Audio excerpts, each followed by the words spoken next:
Suportado ng liderato ng Kamara ang pahayag ni Pangulong Ferdinand R. Marcos Jr. na walang exemption sa investigasyon hinggil sa issue ng flood control projects ng pamahalaan. Kasunod yan ng binuong Independent Commission for Infrastructure. Samantala, nakatakda namang isumite ng DPWH ang kanilang revised 2026 budget proposal ngayong araw. Si Mela Lesmora sa sentro ng balita. Mela? Naomi handang makipagtulungan ang House Infrastructure Committee sa Independent Commission for Infrastructure o ICI sa ngalan ng katotohanan at hustisya. Ayon kay Infracom Co-Chair Terry Ridon, kahit hindi pa tapos ang kanilang investigasyon, maaari na silang magpasa ng inisyal na rekomendasyon sa ICI at kung may kailangan pa silang mga dokumento. Pagdating naman sa kanilang mga pagdinig, tingin ni Ridon maaari naman silang magkaroon ng parallel investigation ng ICI. Pero isa sa pinalpa ng komite ang magiging direksyon ng kanilang pagsiyasat. Sabi naman ni House Speaker Martin Romualdez, suportado rin niya ang naging pahayag ni Pangulong Ferdinand R. Marcos Jr. na walang sino man ang dapat maging exempted mula sa accountability. Sang-ayon din siya sa naging babala ng presidente laban sa name dropping at reckless accusations.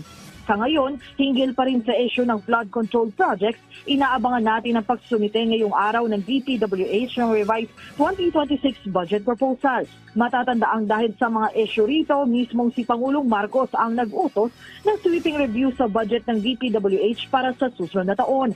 Sa mga puntong ito, balikan natin ang bahagi ng pahayag ni Ridon. Well, at this point, we are ready to proceed with yung pong mga ongoing po na mga pagdinig, no? Na tinitingnan sa Bulacan, yung Benguet, yung mga na-announce na po namin na mga pagsisiyasat. No? And we are ready to work with the ICI. It is part of their mandate to work with Congress and the Senate. So we are ready to furnish all the documents, evidence, and findings and recommendations to them. Kahit hindi po kami tapos, pwede na ho namin ibigay ito sa kanila. So makikipagtrabaho po kami with the ICI.